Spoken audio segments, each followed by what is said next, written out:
আসসালামু আলাইকুম। জাতীয় বিশ্ববিদ্যালয়ের অনলাইন ক্লাসে সবাইকে স্বাগতম। আজকে আমরা বিএসসি অনার্স দ্বিতীয় বর্ষ স্যাম্পলিং টেকনিক কোর্সের দ্বিতীয় ক্লাসকে সবাইকে আমি স্বাগতম জানাচ্ছি। আজকে আমাদের লেকচারের শিরোনাম হচ্ছে সেন্সাস এন্ড সার্ভে।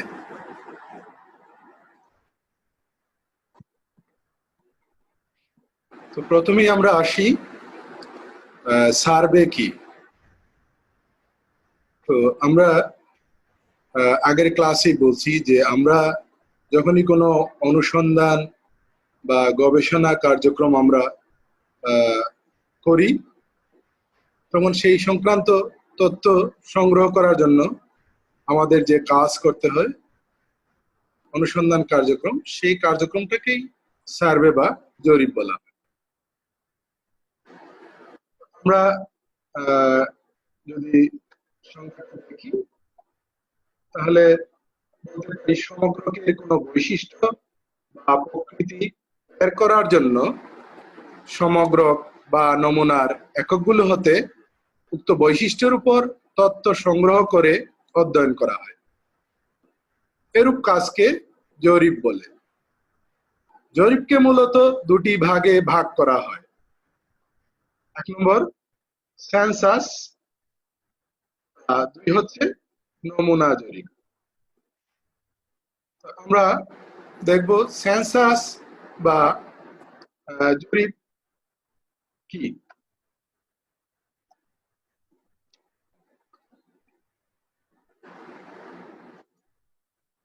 সেন্সাস বা শুমারি জরিপ, সেটা হচ্ছে সমগ্রকের কোনো বৈশিষ্ট্য সম্পর্কে ধারণা পাওয়ার জন্য সমগ্রকের প্রতিটি এককের উপর যে অনুসন্ধান বা জরিপ কার্য পরিচালনা করা হয় তাকে শুমারি বা শুমারি জরিপ বলা হয়। স্ক্রিনে লক্ষ্য করুন শিক্ষার্থীরা। তো সেন্সাস বা শুমারি জরিপ হচ্ছে আসলে সমগ্রকের ক্ষেত্রে রিলেটেড। যেমন সমগ্রকের সকল একক থেকে আমরা একটা নির্দিষ্ট সময়ে তার বৈশিষ্ট্য পরিমাপ করার জন্য সবগুলো একক আমরা অনুসন্ধান বা গণনা কাজ করব, তখন সেটাকে বলা হচ্ছে সেন্সাস বা শুমারি।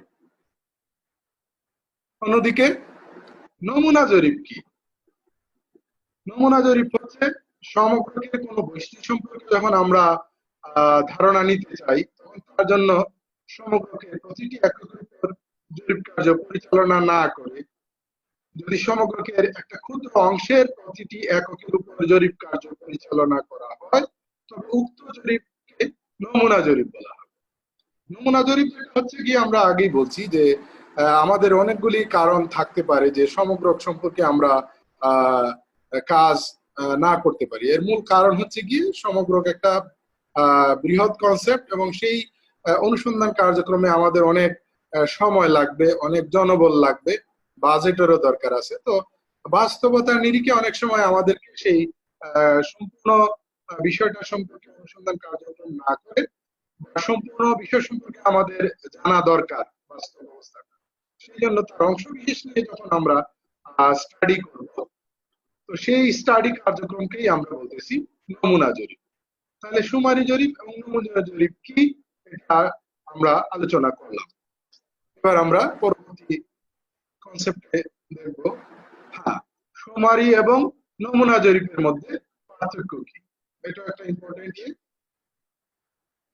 আমরা যদি লক্ষ্য করি, তাহলে প্রথমে যে বৈশিষ্ট্যটা হচ্ছে পার্থক্যটা, সেটা হচ্ছে শুমারি সমগ্রকের বৈশিষ্ট্যটাকে অধ্যয়ন করা হয় শুমারির মাধ্যমে। আর অন্যদিকে নমুনা জরিপ সমগ্রকের একটা অংশের এককের বৈশিষ্ট্য অধ্যয়ন করে। আর আমি আগেই বলছি যে শুমারি জরিপ যেহেতু বৃহৎ কাজ, এতে অনেক অর্থ সময়ের প্রয়োজন হয়। অন্যদিকে তুলনামূলকভাবে কম অর্থ এবং সময় নমুনা জরিপের ক্ষেত্রে লাগে। তৃতীয় যে পার্থক্যটা আমরা বলবো সেটা হচ্ছে শুমারি নমুনার চেয়ে বড় হওয়ায় অধিক দক্ষ কর্মীর প্রয়োজন হয়, যা সবসময় আমরা পেতে পারি না, পাই না। ফলে নির্ভুল তথ্য সংগ্রহ করা আমাদের জন্য কঠিন হয়ে দাঁড়ায়। অন্যদিকে নমুনা জরিপ যেহেতু ছোট, আমরা সমগ্র একটা অংশ ইস্ট নিয়ে স্টাডি করি, সেই জন্য আমাদের দক্ষ যোগ্য কর্মী কিছুটা হলেও আমরা সেই ক্ষেত্রে সহজেই ম্যানেজ করতে পারি এবং তথ্যগুলো আমরা সুমারির তুলনায় নির্ভুলভাবে সংগ্রহ করতে পারি। তারপরে যে পার্থক্যটা হচ্ছে, নির্দিষ্টভাবে সমগ্রকের কোনো অংশ বা একক সম্পর্কে জানতে হলে আমাদের অবশ্যই সুমারির প্রয়োজন হয়। এই যে পার্থক্যটা, এটা হচ্ছে যদি দেখা যায় যে না আমরা যে বিষয়টা পর্যবেক্ষণ করলাম সেই বিষয়ের সবগুলা অংশের ইনফরমেশন আমাদের জানা দরকার, তাহলে অবশ্যই আমাদেরকে সুমারি করতে হয়। আমরা সুমারির সবচেয়ে যে এক্সাম্পল আমরা সবসময় বলি যে বাংলাদেশের লোক গণনা বা আদমশুমারি যেটা বলি, প্রতি 10 বছর পর পর করা হয়। এখানে কি করা হয়, একদম সম্পূর্ণ দেশের সারা দেশের জনগণের যাবতীয় ইনফরমেশন পুঙ্খানুপুঙ্খভাবে একদম সবগুলাই আমাদের জানা দরকার। তো সেই ক্ষেত্রে দেখা যাচ্ছে যে সবগুলা ইনফরমেশনই আমাদের জানা লাগবে, তখন কিন্তু আমাদের সুমারি ছাড়া অন্য কোনো পথ নেই। আর অপরদিকে নমুনা জরিপে নির্দিষ্টভাবে সমগ্রের কোনো অংশ একক সম্পর্কে জানা অনেক সময় সম্ভব না হতে পারে নমুনা জরিপের মাধ্যমে, কারণ যেহেতু এটা সমগ্রের একটা অংশ নিয়ে কাজ করে, সেই ক্ষেত্রে নমুনা জরিপের মাধ্যমে অনেক সময় এটা জানা সম্ভব না হতে পারে। সর্বশেষ যে পার্থক্যটা আমি এখানে তোমাদের দেখাচ্ছি সেটা হচ্ছে খুব ইম্পর্টেন্ট একটা পার্থক্য, যে বিশেষ ক্ষেত্রে সুমারির মাধ্যমে আমার যে একক বা যে বস্তু সম্পর্কে আমি অধ্যয়ন করবো সেটা অনেক সময় সম্ভব হয় না। যেমন আমরা যদি বলি যে কোনো কারখানার উৎপাদিত বাল্বের গড় আয়ুষ্কাল কত, সেটা আমরা অধ্যয়ন করতে চাই, অথবা আমরা যদি বলি কোনো কারখানার বিভিন্ন ধরনের যেমন এক্সপ্লোসিভ বা ক্র্যাকার্স বম এই জাতীয় জিনিস তার গুণাগুণ আমরা যাচাই করতে চাই, সেই ক্ষেত্রে কিন্তু যদি আমরা সুমারি অধ্যয়ন করি তাহলে কিন্তু সেটা কোনোভাবেই সম্ভব না। কারণ আমরা যদি বাল্বের গড় আয়ু নির্ণয় করতে হয় তাহলে ওই বাল্বটাকে আমার ডিফিউজ করতে হবে, অর্থাৎ জ্বালাইতে হবে, তার আয়ুষ্কাল কতদিন আছে সেটা। সেই ক্ষেত্রে সেই বিষয়টা অনেক সময় আমাদের পক্ষে সম্ভব না। অথবা আমরা যদি বমের ক্ষেত্রে বলি সেটা কিভাবে সম্ভব, তার লনজিভিটি বা তার গুণাগুণ যাচাই করতে হলে সেটাকে ধ্বংস করে করতে হবে। এই সমস্ত ক্ষেত্রে সুমারি কিন্তু উপযুক্ত পদ্ধতি নয়। অন্যদিকে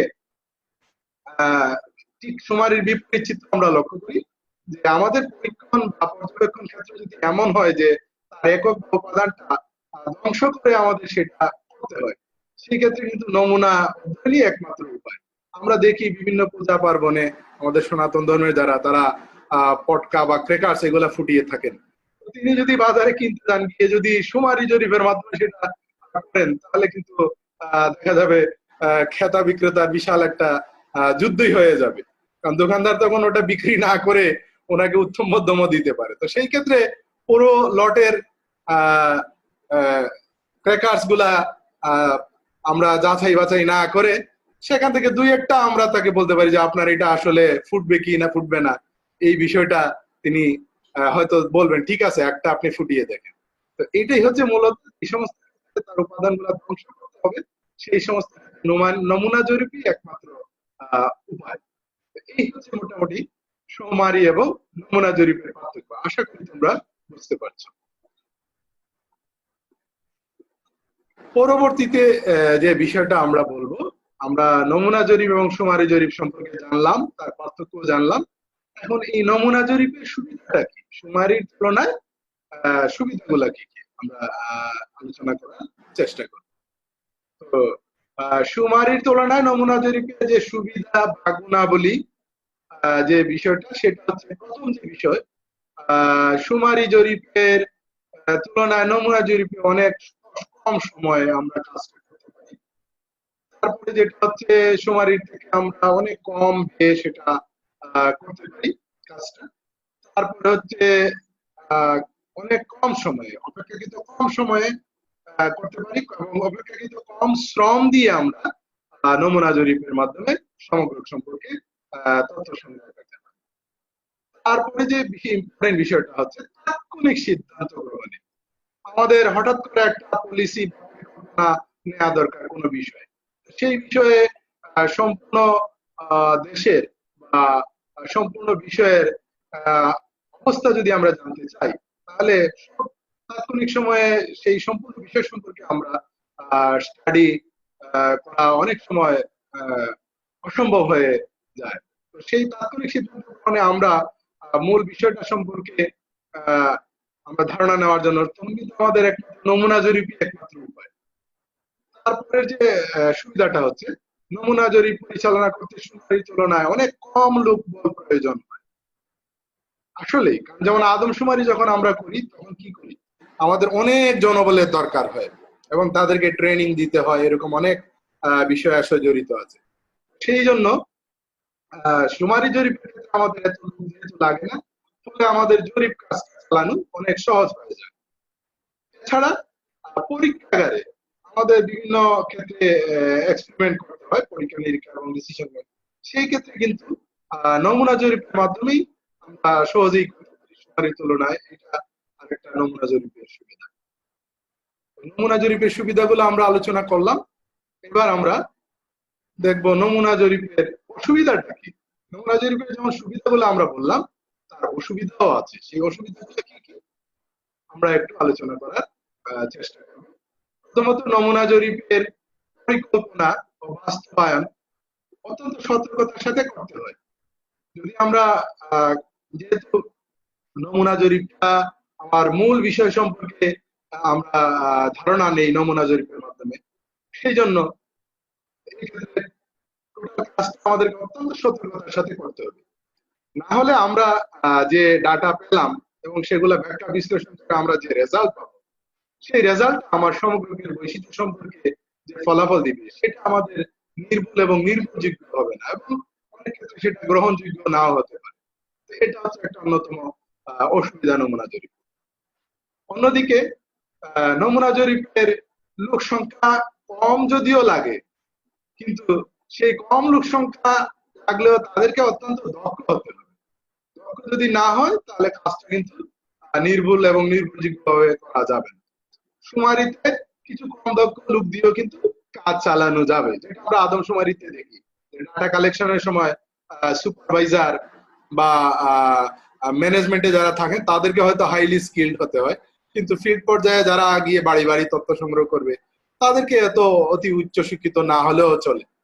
মোটামুটি তাদের সাধারণ কাজ চালানোর মতো তাদের শিক্ষাগত যোগ্যতা হলেও চালানো যায়। কিন্তু নমুনা জরিপ গেলে তার খুঁটিনাটি পুঙ্খানুপুঙ্খভাবে খুব দক্ষ লোকের দরকার হয়। এটা হচ্ছে আরেকটা অসুবিধা। পরবর্তী যে অসুবিধাটা হচ্ছে সেটা হচ্ছে সমগ্রকের প্রতিটি উপাদান বা এককের কোন তথ্যের প্রয়োজন হয় যদি, অর্থাৎ সমগ্রকের প্রত্যেকটা বিষয় সম্পর্কে আমাদের যদি তথ্যের দরকার হয় বা জানার যদি দরকার হয়, সেই ক্ষেত্রে কিন্তু নমুনা জরিপ আমাদের কোনো কাজেই আসবে না।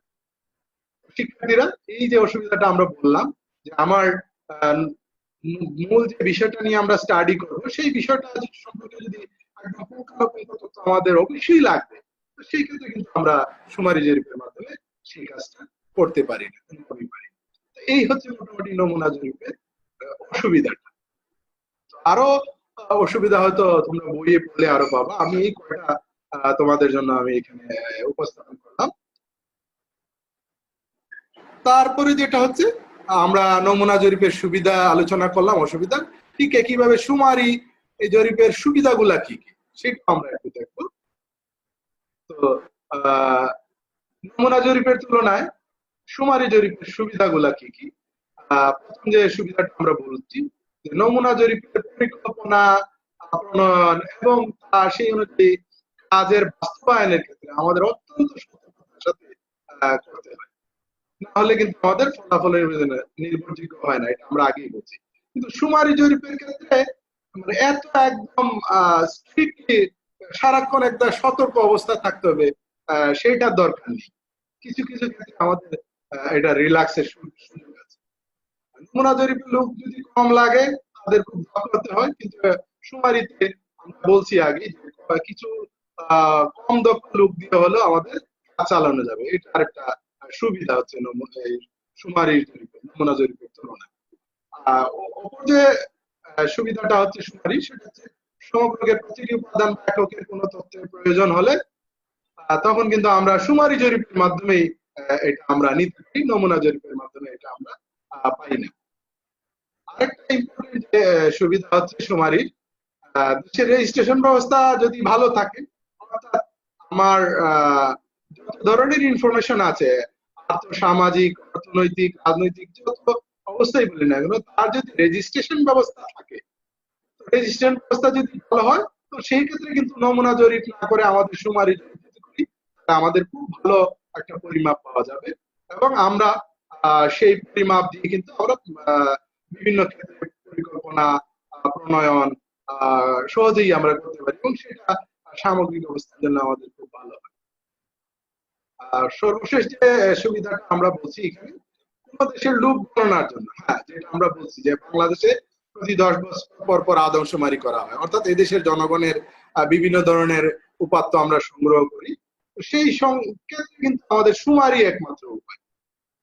এই হচ্ছে শুমারি জরিপের সুবিধাগুলা। তো অসুবিধাগুলা কি কি সেটা একটু আমরা দেখে নিই। আমরা আগেই বলছি যে শুমারি জরিপ যেহেতু বৃহৎ কাজ, অনেক বেশি অর্থকরীর প্রয়োজন হয়, ব্যয় হয়। তো আমাদের যদি বাজেটের ঘাটতি থাকে, সেই ক্ষেত্রে কিন্তু আমাদের শুমারি জরিপটা একটা অসুবিধা হয়ে যায়। সেক্ষেত্রে আমরা নমুনা জরিপ কিন্তু করতে হয়।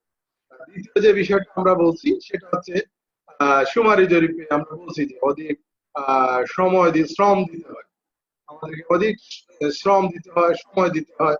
এটা আরেকটা বিষয়। যদি আমাদের সেই শ্রম দেওয়ার মতন ক্যাপাসিটি না থাকে বা সময় কম থাকে, সেক্ষেত্রে কিন্তু আমরা সময়টা করতে পারি না। এটা একটা অসুবিধা।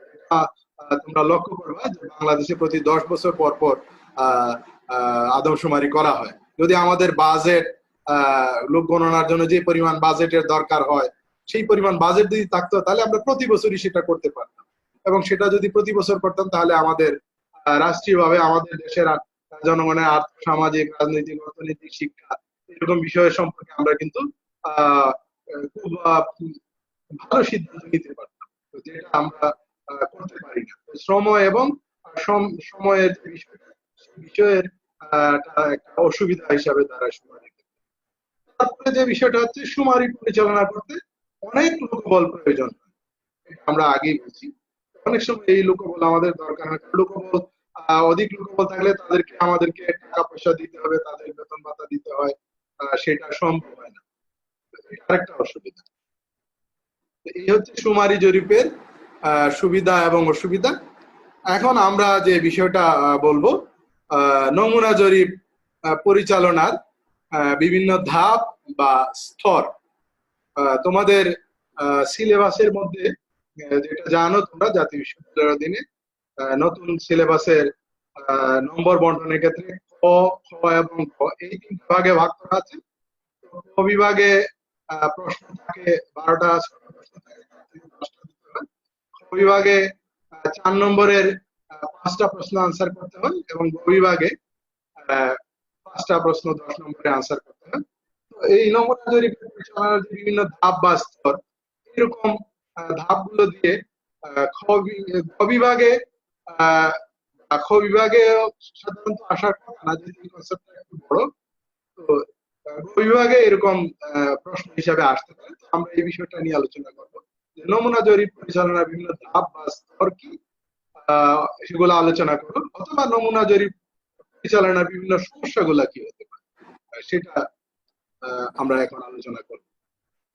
আমরা আগে বলছি যে যে কোনো গবেষণা বা অনুসন্ধান কার্যক্রমের জন্য আমাদের বাস্তবতার নিরিখেই আমরা সেই টোটাল বিষয়টা নিয়ে কাজ না করে তার অংশ বিশেষের মাধ্যমে আমরা টোটাল বিষয় সম্পর্কে সিদ্ধান্ত নেই।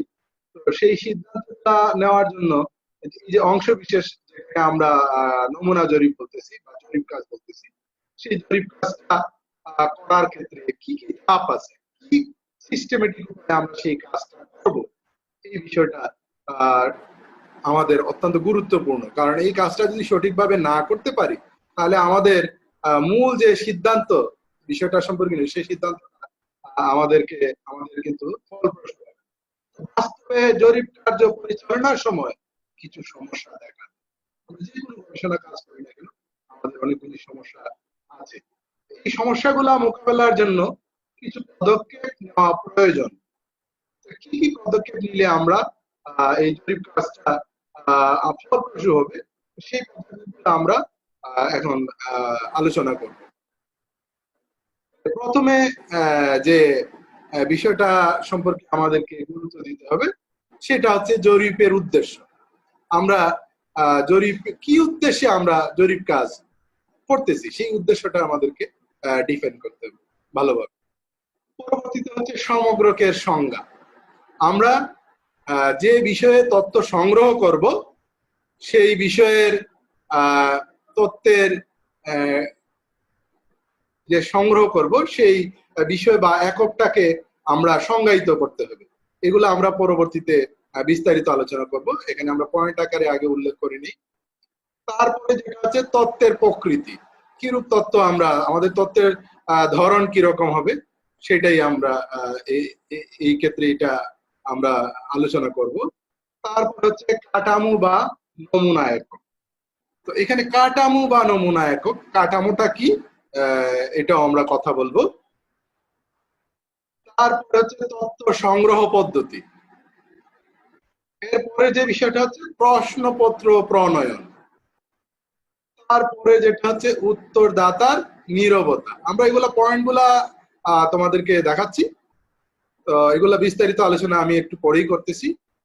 তারপরে হচ্ছে যথাযথ নমুনায়ন পদ্ধতি নির্বাচন। নমুনায়ন পদ্ধতি আমরা এর আগের ক্লাসে বলছি। মাঠের কাজ পরিচালনা, যেটাকে আমরা বলি ফিল্ড ওয়ার্ক। তারপরে যেটা হচ্ছে প্রাক জরিপ। তারপর হচ্ছে তথ্য সংক্ষিপ্তকরণ ও বিশ্লেষণ।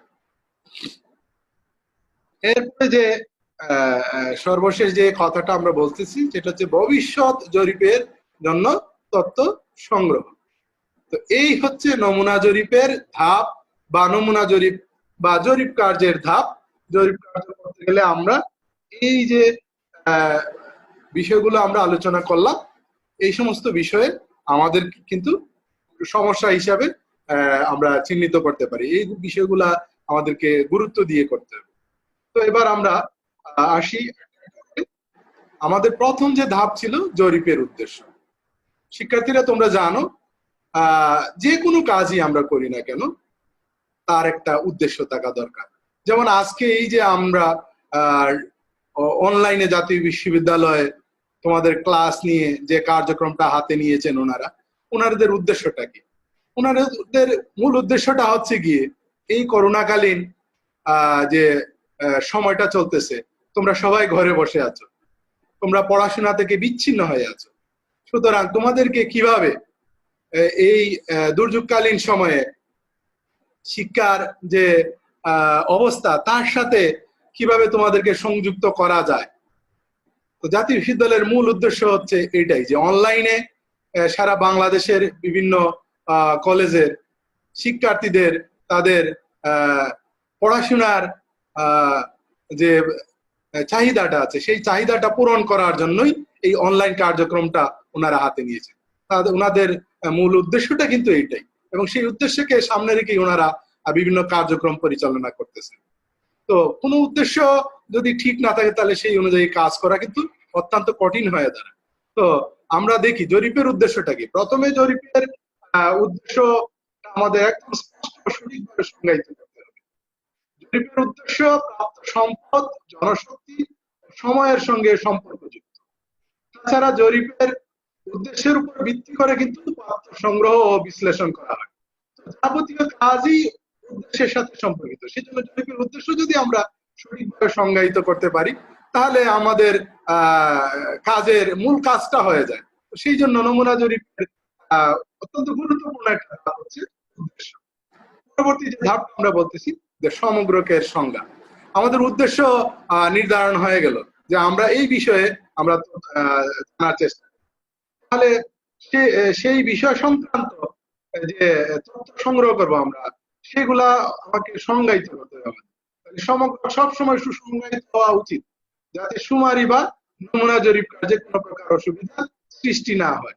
সমগ্রকের সংজ্ঞা হতেই একমাত্র জানা সম্ভব আমাদের অনুসন্ধান ক্ষেত্র কিরূপ, কোথা হতে তথ্য সংগ্রহ করা।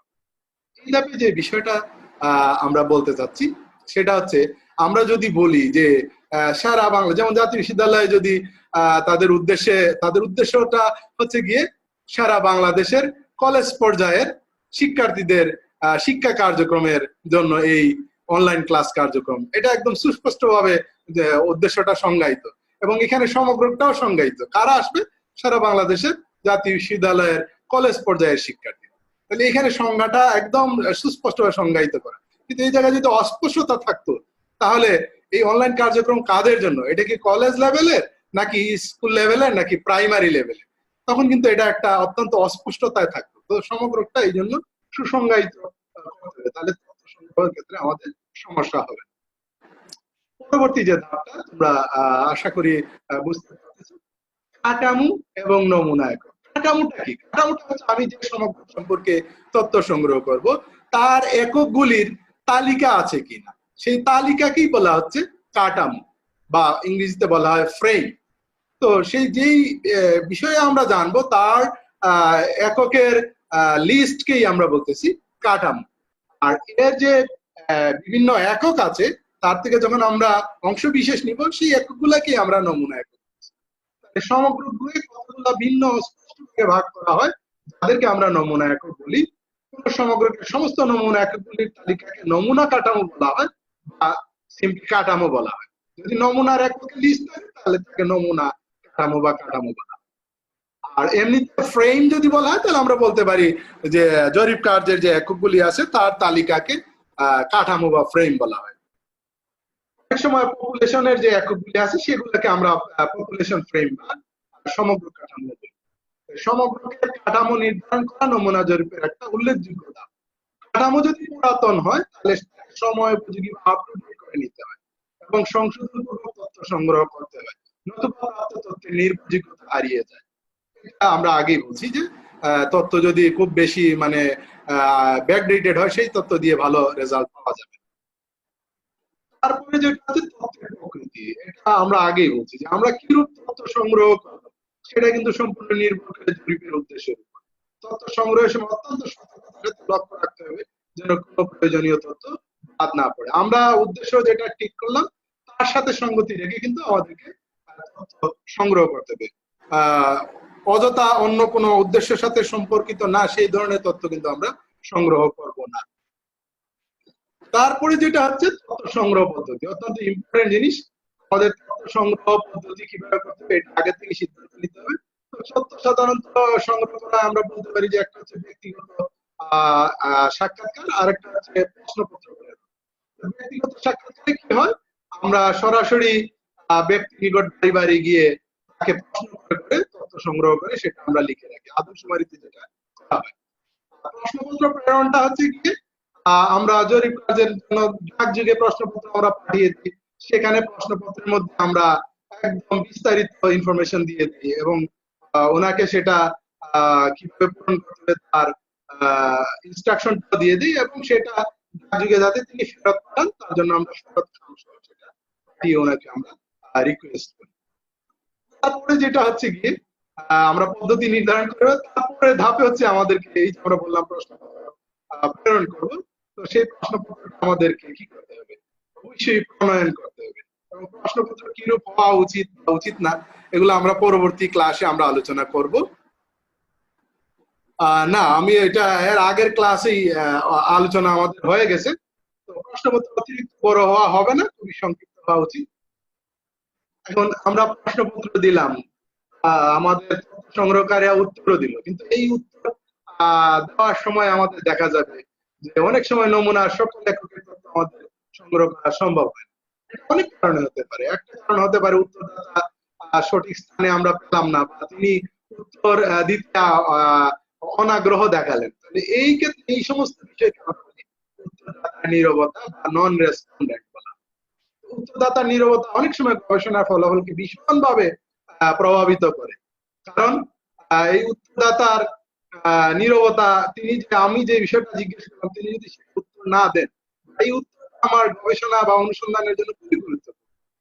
তারা যে এই নীরবতা কারণে কিন্তু আমার ফলাফলটা মারাত্মকভাবে ব্যাঘাত করতে পারে।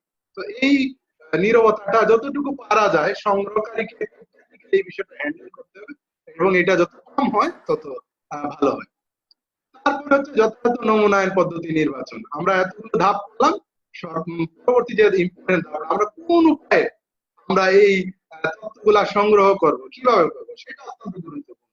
কোন নমুনায়ন পদ্ধতি আমরা নির্ভর করবো, কারণ এই পদ্ধতির উপর কিন্তু আমাদের জরিপের রেজাল্টটা অনেকাংশে নির্ভর করে। তারপরের যে ধাপটা হচ্ছে সেটা হচ্ছে কোন জরিপের মাঠের কাজ পরিচালনা। এইটা অত্যন্ত গুরুত্বপূর্ণ। আমি জনবল নিয়োগ করলাম, প্রশ্নপত্র প্রণয়ন করলাম, উদ্দেশ্য করলাম, নমুনা পদ্ধতিও আমি বলে গেলাম, কিন্তু ফিল্ড ওয়ার্ক যখন যাবে আমার যারা তথ্য সংগ্রহকারী, তারা সেই কাজটা যথাযথভাবে করতেছে কি না সেটা কিন্তু সুপারভিশন করা অত্যন্ত গুরুত্বপূর্ণ একটা কাজ। নমুনা জরিপ মাঠের কাজ বলতে আসলে আমরা এটাকেই বোঝাচ্ছি যে তথ্য সংগ্রহকারী দ্বারা তথ্য সংগ্রহ করা এবং পরিবেশকের দ্বারা তদারকি করা। কারণ তথ্য সংগ্রহকারীদেরকে যথেষ্ট প্রশিক্ষণ দেওয়া অত্যন্ত প্রয়োজন। কারণ আমরা তাদেরকে প্রশিক্ষণ দিতে হবে মাঠে কিভাবে কাজ করবে না করবে, তথ্য কিভাবে সংগ্রহ করবে। এগুলা আমরা যথাযথভাবে যদি আমরা সুপারভাইজ না করি, তাহলে আমাদের মূল কাজটা কিন্তু হবে না। অর্থাৎ আমরা নমুনা এককগুলি সঠিকভাবে কিন্তু আমরা সংগ্রহ করতে পারবো না। আমরা যদি সঠিকভাবে সেটা সংগ্রহ না করতে পারি, তাহলে আমাদের জরিপ কার্যের যে মূল বিষয়ের সম্পর্কে সংগ্রহ করা তথ্য, সেই তথ্যটা আমরা সংগ্রহ করতে পারবো না। তারপরের যে ধাপ, ইম্পর্টেন্ট একটা ধাপ, প্রাক জরিপ বা পাইলট সার্ভে। তো এটা হচ্ছে প্রাক জরিপ বা পাইলট সার্ভে, এটা হচ্ছে একটা ছোটখাটো জরিপ। এখানে আমরা একটু চেষ্টা করি। অনেক সময় মূল জরিপের পূর্বে সমগ্রকে একটি ক্ষুদ্র অংশের উপর ছোট আকারে জরিপ করা হয়, এটাকে আমরা প্রাক জরিপ বা পাইলট সার্ভে বলি। প্রাক জরিপের কেন করি? এই কারণে যে মূল জরিপের প্রশ্নমালা কিরূপ হওয়া উচিত, সেখানে কি কিছু সংযোজন বিয়োজন করতে হবে, অথবা তা মূল জরিপের কিরূপ সময় লাগবে, বা টাকা পয়সা কিরূপ লাগবে, মাঠের কাজ পরিচালনার জন্য আমার কিরূপ পরিকল্পনা, এই যাবতীয় কাজের একটা ধারণা পাওয়ার জন্য আমরা প্রাক জরিপটা করি। এই প্রাক জরিপটা অত্যন্ত গুরুত্বপূর্ণ। এই যে আমি আগেই বললাম তোমাদের খ বিভাগে কিন্তু অনেক সময় এই প্রশ্নটা আছে যে প্রাক জরিপ কি, প্রাক জরিপ কেন গুরুত্বপূর্ণ। তো শিক্ষার্থীরা, প্রাক জরিপ কি এটা আমরা বললাম, এবং প্রাক জরিপ কেন গুরুত্বপূর্ণ আমরা বললাম। মূল জরিপের কাজে যে সময় লাগবে, জনবল লাগবে, প্রশ্নমালাটা কিরকম হবে, কোন নমুনার পদ্ধতিতে আমরা করলে কাজটা হবে, কি কি পরিকল্পনা, প্ল্যানিং স্টেজে কি কি সতর্কতা নিতে হবে, যাবতীয় কাজের একটা ধারণা কিন্তু আমরা প্রাক জরিপের মাধ্যমে পেতে পারি। এই জন্য এই প্রাক জরিপটা আমাদের অত্যন্ত গুরুত্বপূর্ণ একটা বিষয়। কারণ বিভিন্ন দেশে, উন্নত দেশে তো এটা হয়, বাংলাদেশেও আমরা অনেক সময় করি। মূল কাজ করার পূর্বে আমরা প্রাক জরিপের মাধ্যমে কিন্তু মূল জরিপের কিছু বিষয়গুলো আমরা জানতে পারি, যেটা আমাদের অনেক সাহায্য করে। তারপরে যে ধাপ হচ্ছে আমরা তথ্য সংক্ষিপ্তকরণ ও বিশ্লেষণ। এটা আরেকটা ইম্পর্টেন্ট জিনিস। আমরা তথ্য সংগ্রহ করে ফেললাম, সেই সংগৃহীত তথ্যটা কি করতে হবে? সংগৃহীত তথ্যটা কিন্তু আমরা জানি যে সেটা এলোমেলো কাঁচা অবস্থা। সংগৃহীত তথ্য প্রথমে আমরা পরীক্ষা করব, এতে কি ধরনের ভুল আছে, কি ধরনের অসামঞ্জস্যতা আছে, সেই পরীক্ষা করে আমরা সেটা দূর করার চেষ্টা করব। তারপরে সেগুলাকে আমরা সামারাইজ করার জন্য শ্রেণীকরণ, সারণীকরণ, এগুলো আমরা পরবর্তী ক্লাসগুলোতে আলোচনা অবশ্যই পরবর্তী ক্লাসে না, এটা তোমরা প্রথম বর্ষে পড়েছো, ইন্ট্রোডাকশন টু স্ট্যাটিস্টিক্স, সেই জায়গাতে আমরা এগুলা শ্রেণীকরণ, সারণীকরণ করছি। সেগুলোর মাধ্যমে তথ্যকে আমরা সামারাইজ করে সংক্ষিপ্ত করে নিয়ে আসবো। তারপর পরিসংখ্যানের বিভিন্ন পদ্ধতির সাহায্যে আমরা সেই তথ্যগুলা বিশ্লেষণ করবো। তথ্য বিশ্লেষণে তোমরা প্রথম বর্ষে পড়ছো কেন্দ্রীয় প্রবণতার পরিমাপ, বিস্তার পরিমাপ, সেখানে আমরা বিভিন্ন পরিমাপ পড়ছি, এগুলোর সাহায্যে আমরা সেগুলা ব্যাখ্যা বিশ্লেষণ করবো। তো ব্যাখ্যা বিশ্লেষণ করে আমাদের যে তথ্যগুলো আমরা পেলাম, সামারাইজ করলাম, সম্পর্কে আমরা যে রিপোর্ট রেজাল্ট পেলাম, সেই রেজাল্টটা সর্বশেষ ধাপে যেটা হচ্ছে যে কোনো জরিপ কাজে আমরা যে ফাইন্ডিংসটা পেলাম, অর্থাৎ আমাদের যে সিদ্ধান্তমূলক উপাত্ত আমরা পেলাম, সেই উপাত্তটা আমরা লিপিবদ্ধ করব এবং সেটা প্রকাশ করে আমরা সংগ্রহ করব এবং ভবিষ্যৎ প্রজন্মের জন্য আমরা এই ফলাফলগুলা সংগ্রহ করে রাখবো। এই ফলাফলটা দেখা যাবে পরবর্তীতে পরবর্তী প্রজন্ম যারা কাজ করবে এই কাজটা থেকে তারা দিক নির্দেশনা পেতে পারে। এখানে আরেকটা জিনিস আমি যেটা বললাম তথ্য সংক্ষিপ্তকরণ ও বিশ্লেষণের মধ্যে আমি বলে নিই, সেই তথ্য সংগ্রহের ধাপের মধ্যে আরেকটা কথা আমি বলতে ভুলে গেছি, যেটা হচ্ছে কাঁচা তথ্যগুলো আমরা কি করি, ওই কাঁচা তথ্যগুলো আমরা কোডিং ডিকোডিং এর মাধ্যমে এগুলা আমরা সংশোধন সংযোজন বিয়োজন করার মাধ্যমে কিন্তু আমরা ফাইনালি একটা পরিপূর্ণ নির্ভুল রেজাল্ট তৈরি করি সবার জন্য গ্রহণযোগ্য। আর শেষ ধাপে ওই নির্ভুল তথ্যটা আমরা প্রকাশ করে পরবর্তী প্রজন্মের জন্য আমরা সেটা রেখে দিই। তো এই হচ্ছে মোটামুটি আমাদের নমুনা জরিপের ধাপগুলা। যে কোনো কাজ করার জন্যই তোমরা এই পরিকল্পনাটা বা এই বিষয়গুলা সম্পর্কে আমাদের সতর্ক থাকতে হবে। তো শিক্ষার্থীরা, আমরা আজকে নমুনা জরিপ, শুমারি জরিপ কি, এগুলা কিভাবে সুবিধা অসুবিধা বা এর ধাপগুলা কি কি বিস্তারিত আলোচনা করলাম। আশা করি তোমরা এর থেকে উপকৃত হবে। তো সবাই বাড়িতে ভালো করে পড়াশোনা করবা এবং আমার এই ক্লাসটা ফলো করার চেষ্টা করবা। তো সবাইকে ধন্যবাদ। আল্লাহ হাফেজ।